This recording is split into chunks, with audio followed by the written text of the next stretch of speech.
계속되는 우리 40일 기도학교 많은 은혜를 받고 있으신 줄로 압니다. 많이 피곤하시고 또 바쁘실 텐데 이 수요 예배 자리 나오신 모든 성도님들 예수님의 이름으로 환영하고 또 축복합니다. 우리 육신은 힘들 수 있지만 또 하나님이 주시는 은혜는 더 풍성한 것 같습니다. 이 시간에 나눌 말씀을 통해서 하나님이 우리의 심령에 귀한 은혜를 베풀어 주시기를 다시 한 번 더 소망합니다. 오늘 읽은 본문의 말씀은 그 유명한 오병이어의 기적입니다. 예수님이 빈들에서 떡 5개와 물고기 2마리 이것을 가지고 5,000명을 먹이시고 또 남은 것이 12바구니가 남았다라고 하는 그 유명한 기적이죠. 이 오병이어의 기적은 사복음서에 모두 다 공통적으로 기록되어 있는 그러한 내용입니다. 오늘 이 시간 오병이어의 기적을 통해서 하나님이 우리에게 주시는 말씀의 교훈이 무엇인지 생각하고 또 함께 은혜를 나누기를 원합니다. 누가복음 9장 1절에서 6절까지의 말씀을 보면 예수님은 12제자를 불러 모으셨습니다. 예수님이 12제자를 불러 모으신 이유는 그들에게는 능력과 권위를 주시고 또 하나님 나라를 전파하며 또 병 고치는 그런 사역을 감당하게 하려고 부르셨습니다. 그래서 예수님은 12제자를 불러 모으시고 그들을 다시 무리에게로 보내셨습니다. 그래서 가서 예수님의 복음을 전하고 또 병자를 고치고 귀신 들린 자의 귀신을 쫓아내게 하는 그런 사역을 맡기셨던 것이죠. 그렇게 예수님에 의해서 보냄을 받았던 이 제자들은 그 모든 사역을 마치고 다시 돌아왔습니다. 그런데 누가복음 9장 1절과 9장 6절은 여기서 예수님의 제자들을 예수님이 부르시고 보내셨다 이렇게 말씀하는데, 오늘 본문 10절에서는 사도들이 돌아와 이렇게 말씀하고 있습니다. 여러분 12제자와 12사도의 다른 점을 찾으실 수 있습니까? 또 다른 점을 찾을 수가 없죠. 말은 다른데 똑같은 예수님의 12제자를 뜻합니다.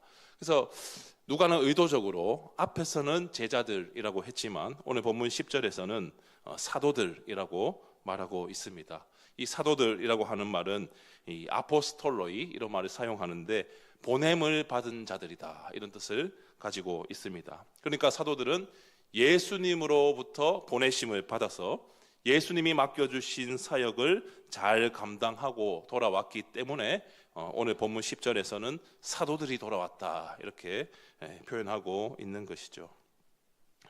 그래서 이 누가는 또 자신이 쓴 또 한 권의 책인 사도행전에서 이제 초대교회가 세워지고 이때 예수님의 제자들이 예수님의 보냄을 받은 자 사도들로서 활약하는 그런 모습을 기록하고 있습니다.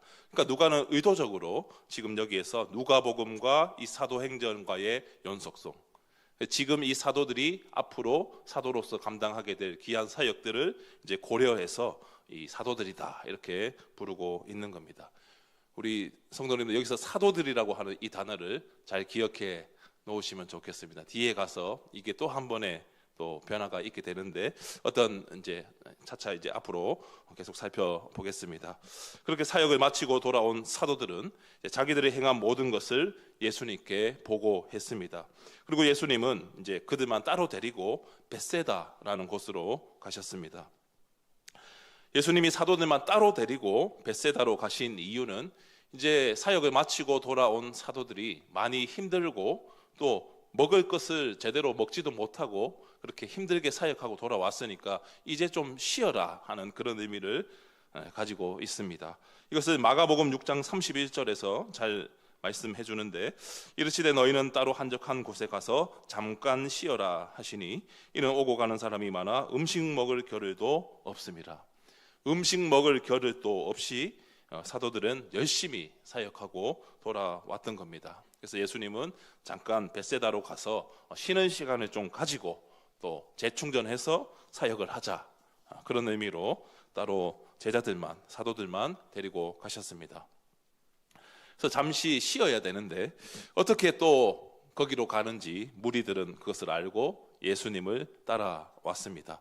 한번 생각을 해보았는데 예수님을 비롯해서 12사도가 같이 이동하는 장면을 우리가 상상해 보면 예수님 포함해서 13명의 건장한 청년들이 이동하는 거니까 눈에 띌 수밖에 없었을 것 같습니다. 어쨌든 예수님은 제자들에게 좀 쉬는 시간을 주고 싶으셨지만 무리가 그것을 알고 따라오는 바람에 제대로 쉴 수 없게 되었습니다. 그러면 예수님은 오는 무리들을 조금 이제 막으시고, 우리도 조금 사역하느라 힘들었으니까 쉬고 다시 오면 또 복음을 전하고 병자를 고쳐주겠다, 그렇게 하실 수도 있는데, 예수님은 그들을 멀리하지 않으시고 그들을 영접하십니다. 그리고 하나님의 나라의 일을 전하시고 또 병자들도 고치셨습니다. 예수님이 오는 무리를 막지 않으신 이유는 마가복음 6장 34절이 잘 말씀해 주는데, 예수께서 나오사 큰 무리를 보시고 그 목자 없는 양 같음으로 인하여 불쌍히 여기사 이에 여러 가지로 가르치시더라. 오병이어를 기록하고 있는 또 하나의 본문이 마가복음 6장에서는 예수님께 나오는 그 큰 무리, 그들이 목자 없는 양 같음으로 인하여 불쌍히 여기셨다, 그렇게 말씀합니다. 그래서 좀 쉬어야 되는 상황인데 오는 무리들, 그러나 그들이 불쌍하고 또 큰 무리가 목자 없는 양같이 보이는 그런 예수님의 그 따뜻한 마음을 우리는 여기에서 확인할 수가 있습니다. 그래서 제자들은 계속해서 쉬지도 못하고 오는 무리를 상대해야 하고, 또 많은 사람들이 몰려오면 질서를 좀 이렇게 지켜야 되고, 또 모든 사람들이 예수님께 한꺼번에 나오려고 하면 복잡하고, 또 이렇게 예수님의 옆에서 보조를 잘 해야 되지 않습니까? 그래서 사도들은 계속해서 쉬지 못했고 많이 피곤했을 것입니다. 그렇게 시간은 흐르고 이제 날이 저물어 갔습니다. 그제서야 사도들은 지금 이 많은 사람들이 먹을 것이 없고 잘 수 있는 곳이 없다라는 것을 깨달았습니다.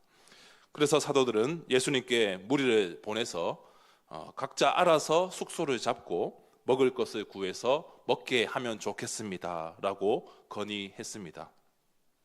우리가 잘 아는 대로 여기에는 지금 남자만 5,000명 이상 모여있는 상황이고, 그리고 여기 지금 예수님이 계신 곳은 빈들입니다.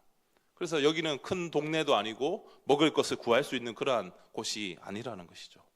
그러니까 이 많은 사람들을 각자 보내서 마을에 가서 음식을 먹게 하고 거기서 유하게 하는 것은 지극히 합리적이고 아주 적절한 상식적인 그러한 건의였습니다.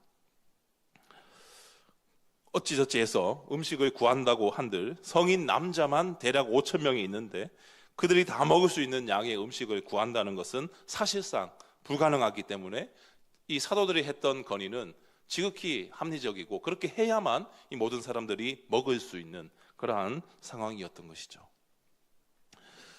오병이어를 기록하고 있는 또 다른 본문인 요한복음 6장은 조금 다른 관점에서 이 오병이어의 기적을 다루고 있습니다.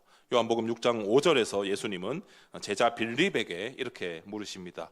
예수께서 눈에 들어 큰 무리가 자기에게로 오는 것을 보시고 빌립에게 이르시되 우리가 어디서 떡을 사서 이 사람들을 먹이겠느냐. 이 많은 사람들을 우리가 어디서 떡을 사서 이 사람들을 먹이겠느냐, 제자 빌립에게 물으셨는데, 예수님의 이 질문은 떡을 사서 이 사람들을 먹이자라는 것이 아니고 이 사람들을 먹일 수 있는 사람은 예수님밖에 없다는 것을 빌립에게 확인하고 싶으신 것이죠. 근데 빌립은 7절에서 이렇게 대답합니다. 빌립이 대답하되 각 사람으로 조금씩 받게 할지라도 200데나리온의 떡이 부족하리이다.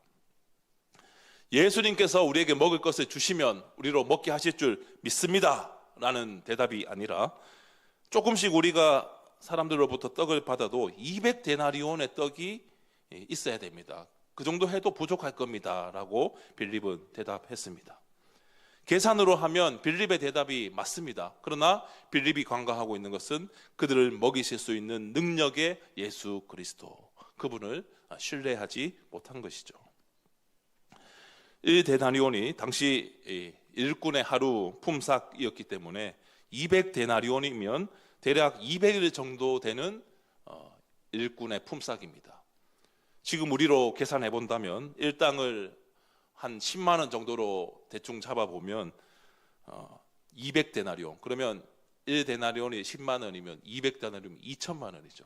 이 지금 5,000명을 먹이려면 2천만 원이 필요한 상황인 겁니다. 우리 중에 갑자기 어떤 빈들에서 계좌 이체로 2천만 원을 바로 떡 살 사람이 어디에 있겠습니까? 이 당시에도 마찬가지로 그게 불가능한 일이었고 떡을 살 곳도 없었고 이 많은 사람들을 먹일 수 있는 돈이 있을 리도 만무했습니다. 그러니까 사도들의 말대로 무리를 다 보내고 각자 알아서 숙식을 해결하게 하는 것이 가장 좋은 선택이었다라는 것이죠. 이러한 사도들의 말에 예수님은 이렇게 대답하십니다. 13절 상반절에서 너희가 먹을 것을 주라. 예수님은 뻔히 제자들에게, 사도들에게도 이 사람들은 먹을 만한 양식이 없다는 걸 아셨지만 너희가 먹을 것을 주라 이렇게 말씀하셨습니다. 이 예수님의 말씀에 사도들은 13절 하반절에서 다시 대답합니다. 우리에게 떡 5개와 물고기 2마리밖에 없으니 이 모든 사람을 위하여 먹을 것을 사지 아니하고서는 할 수 없사옵나이다. 사도들이 가진 음식이라고는 떡 5개와 물고기 2마리밖에 없었습니다. 요한복음은 조금 다르게 이것을 기록하는데 한 아이가 보리떡 5개와 물고기 2마리를 가지고 있었다 그렇게 말씀을 합니다. 그러니까 오병이어가 뭐 사도들의 것이었는지 아니면 한 아이의 것이었는지 그것은 확실히 조금 내용이 다르지만 분명한 것은 지금 이 무리에게 오병이어밖에 없다는 것이죠. 그걸로는 5,000명은커녕 사도들도 나눠 먹기 힘든 아주 적은 분량의 음식만 있었습니다. 그래서 사도들은 무리를 다 먹이려면 먹을 것을 사야 됩니다. 다시 한번 예수님께 대답을 한 겁니다. 처음에 예수님께 건의하기를 이 사람들을 보내서 알아서 먹게 합시다라고 했는데 예수님이 너희가 먹을 것을 줘라 그렇게 말씀하시니까 우리가 5병이어밖에 없는데 어떻게 이 많은 사람들을 다 먹일 수가 있습니까? 가서 사서 먹게 하는 것이 맞습니다. 또 한번 그렇게 대답을 한 것이죠. 사도들이 했던 대답은 다 맞습니다. 가장 합리적이고 상식적인 지금 이 상황에서 해결할 수 있는 가장 좋은 대안입니다. 그러나 사도들이 한 가지 간과한 것, 잊은 것이 있는데 무엇입니까? 그들에게는 예수님이 옆에 계시다는 것이죠. 예수님이 이 많은 사람에게 먹을 것을 공급해 주실 수 있는 분이다 라고 하는 것을 사도들은 생각하지 못했습니다. 이어서 14절 하반절은 이렇게 말씀합니다. 제자들에게 이르시되 때를 지어 한 50명씩 앉히라 하시니 이 5,000명 되는 무리를 이제 예수님은 때를 지어서 50명씩 앉혀라 이렇게 말씀하십니다. 뭔가 예수님이 하실 것 같은 어떤 일을 행하실 것 같은 그런 이제 분위기를 풍기는데 제가 앞서서 사도들이라고 계속 이렇게 말을 했는데 14절 하반절에서는 사도들이 제자들로 이제 호칭이 바뀌고 있습니다. 아주 의도적으로 이제 누가는 예수님에 의해 보내심을 받았던 그 사도들이 그들의 믿음 없음을 통하여 다시 제자들의 자리로 돌아오는 그 모습을 이 호칭을 통해서 보여주고 있는 것이죠. 그래서 10절, 13절에서도 사도들이라고 하다가 12절에서도요. 근데 지금 14절에서는 다시 이 사도들을 제자들이라고 부르고 있습니다.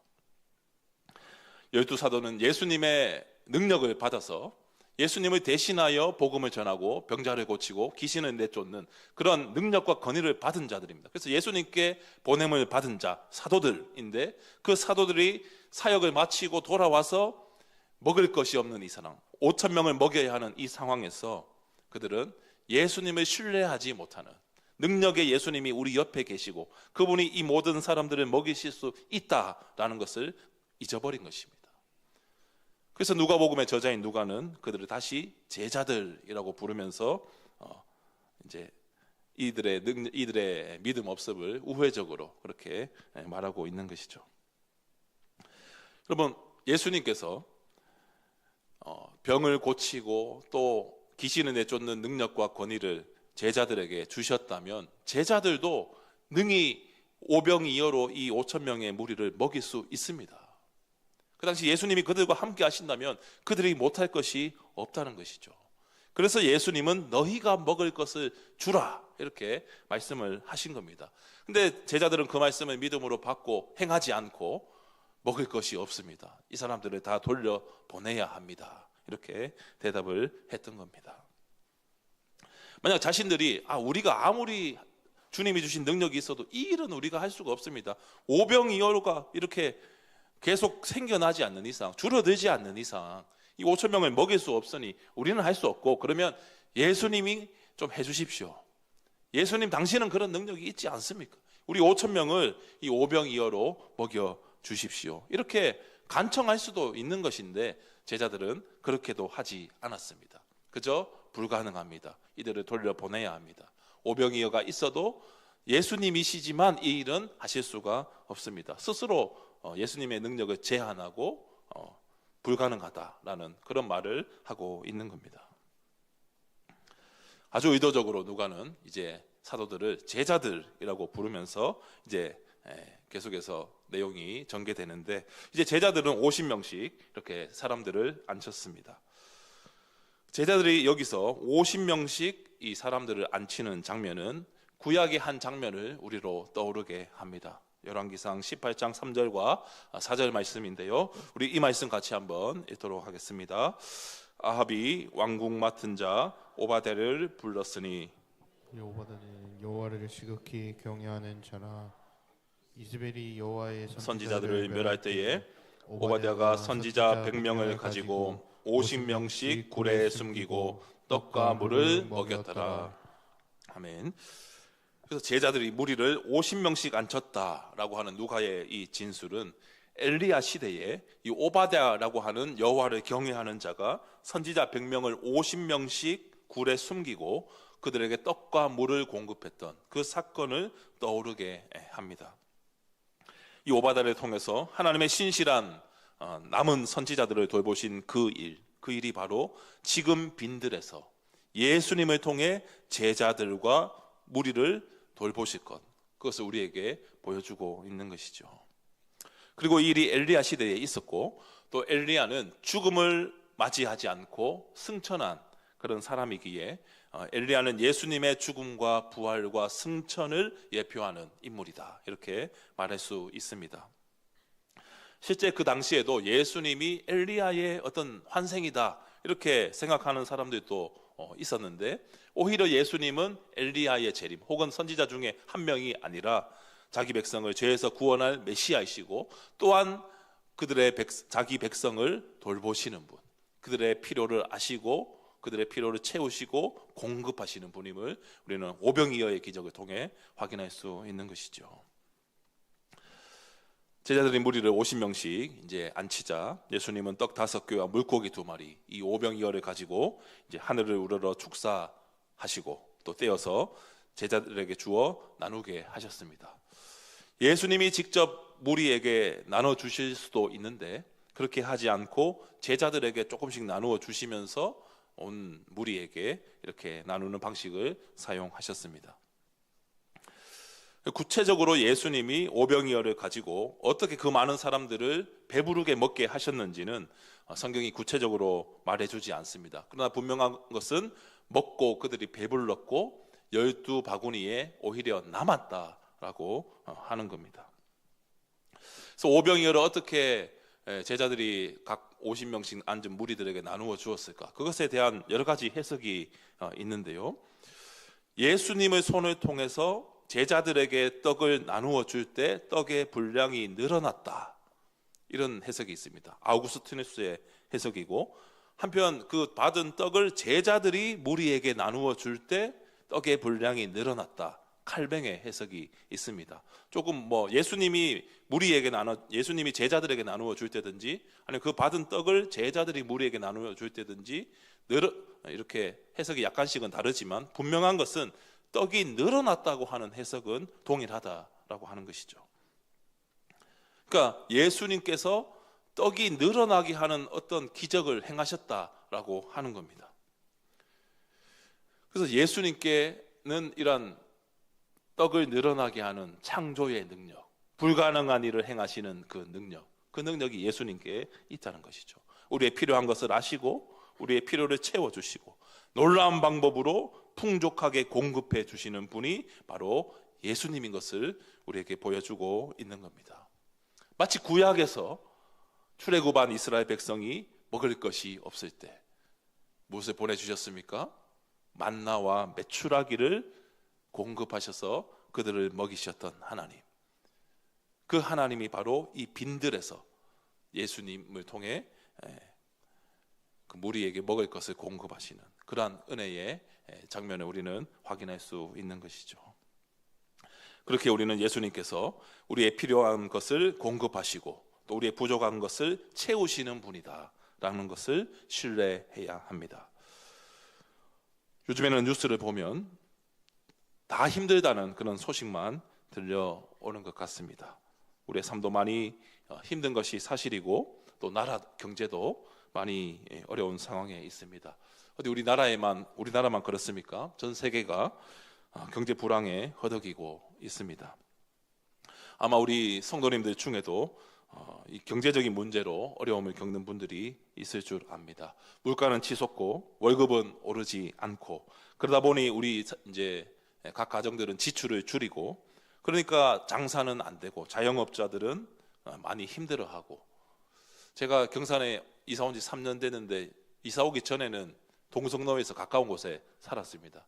지금은 이제 동성로 갈 일이 거의 없는데 그때는 뭐 일이 있으면 동성로도 가고 했습니다만은 지금은 동성로의 공실이 엄청나다고 그럽니다. 예전에는 대구에서 이제 시내 가자 이러면 동성로 가는 거 요새 시내를 안 간다고 그러죠.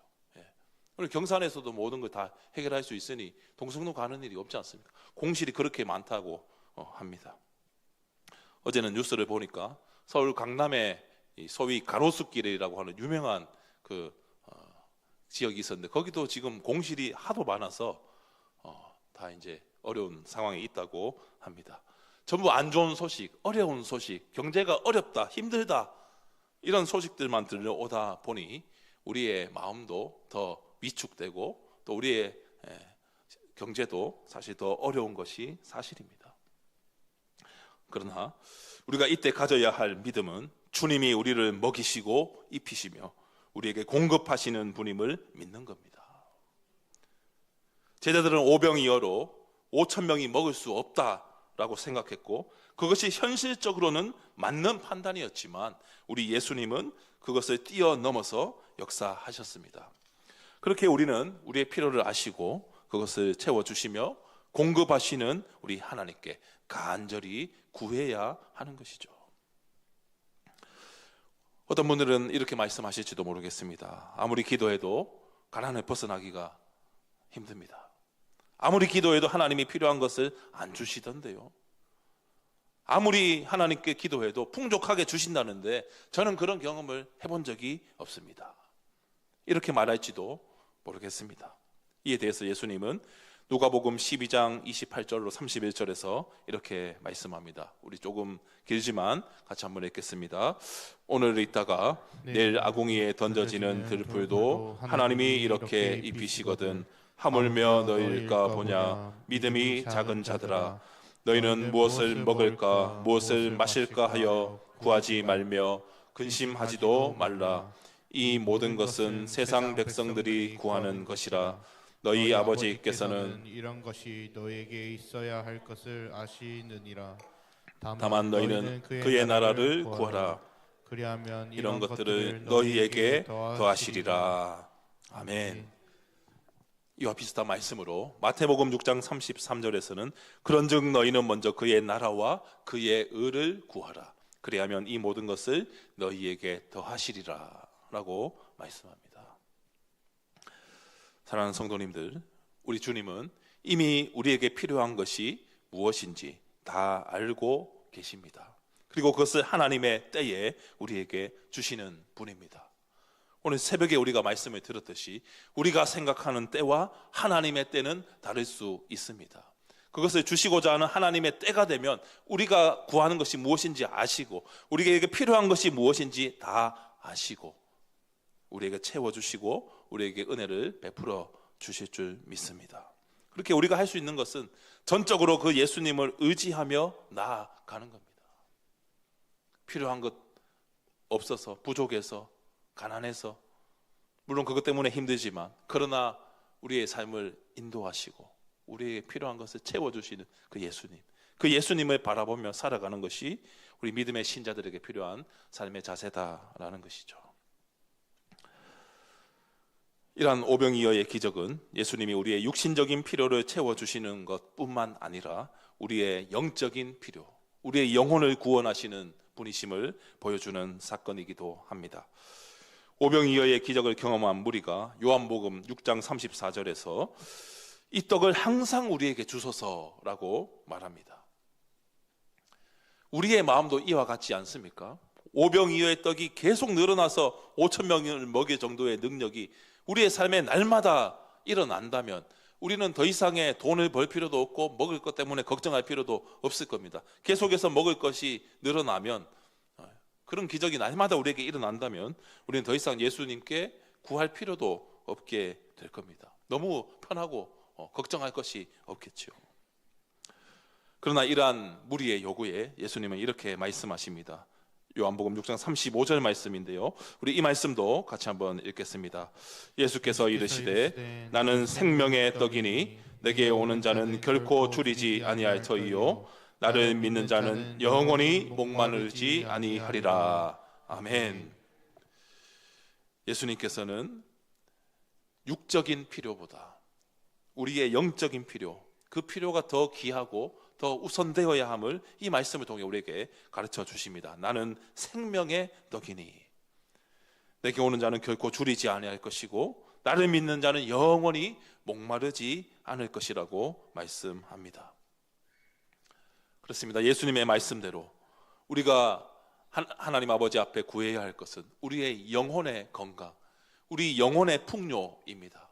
먹을 것이 없고 우리가 가난하고 어떤 삶의 우리 육신적인 필요도 하나님께 어려움을 구하고 하나님의 은혜를 구해야 하지만 우리의 영혼이 먼저 소생되어야 우리의 육신이 그것을 육신도 같이 소생될 수가 있는 것이죠.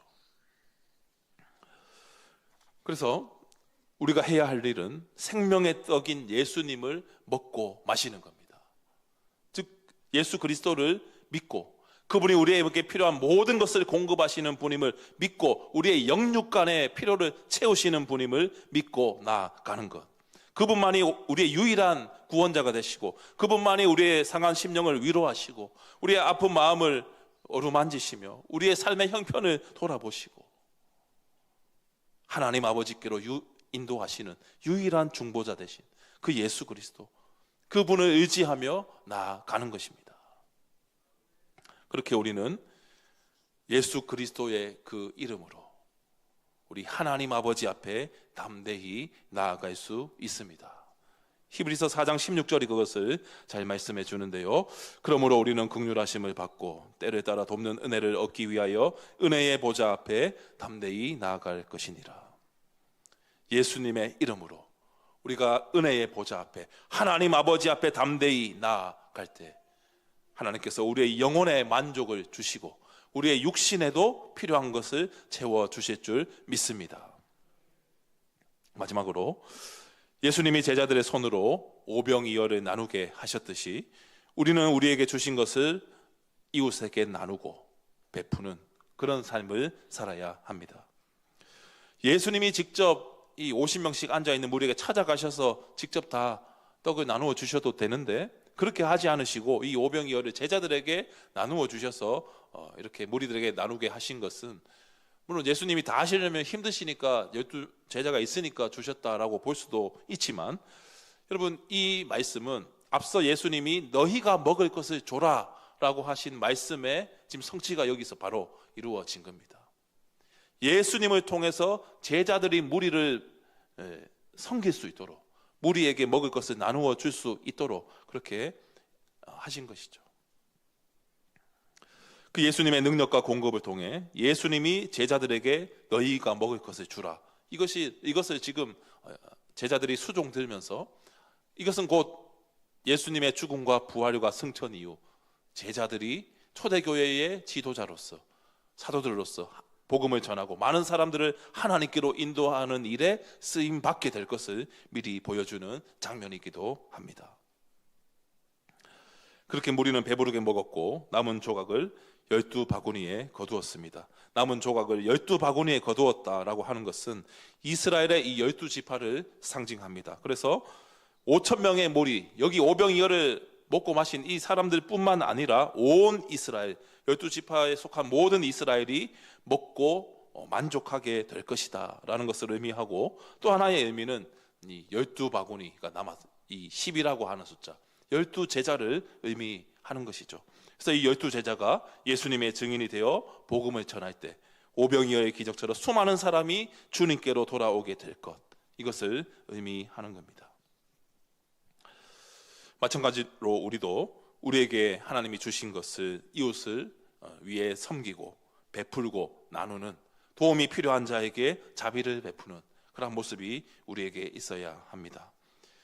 예수님이 목자 없는 양같이 추리고 목마른 그 영혼들, 그들에게 생명의 말씀을 주셨을 뿐만 아니라 먹을 것을 공급하시고 그들에게 자비를 베푸셨던 그 예수님의 인자하심이 우리를 통해 다른 사람에게도 흘러가기를 원합니다. 그런 의미에서 우리 신자들은 예수님의 사랑과 은혜를 함께 나누는 그런 축복의 통로가 되어야 합니다. 먹을 것이 없는 자에게 먹을 것을 주고, 마음이 병들고 지친 자를 위로하고, 근심에 빠져있는 자를 위해 기도하며, 예수님을 알지 못하는 영혼에게 복음을 전해야 하는 겁니다. 말씀을 마치려고 하는데, 예수님은 오병이어를 통해 5,000명을 먹이시는 그 기적을 보여주셨습니다. 이 오병이어의 기적은 예수님이 우리의 필요한 것을 아시고 공급하시는 분이다, 부족한 것을 채우시는 분이다 라는 것을 가르쳐 줍니다. 또한 예수님은 우리의 영혼을 구원하시고 우리의 영혼을 소생시키시며 상한 영혼을 회복하시고 말씀을 통해 우리를 인도하시는 분, 우리에게 구원을 주시는 분임을 깨닫게 합니다. 끝으로 예수님이 제자들의 손으로 오병이어를 나누게 하신 그 모습을 통해서 우리는 우리에게 주신 것을 나누고 베푸는 삶을 살아야 함을 오병이어의 기적을 통해 기억해야 될 것입니다. 그렇게 우리의 영육을 만족하게 하시는 그 예수님을 더욱 의지하고 또한 베풀고 나누는 삶을 살아감으로 이 오병이어의 기적이 날마다 우리의 삶 속에서 일어나 주님 주시는 기쁨을 누리고 하나님의 영광을 드러내며 살아가는 우리 모든 성도님들 되시기를 예수님의 이름으로 간절히 소망합니다.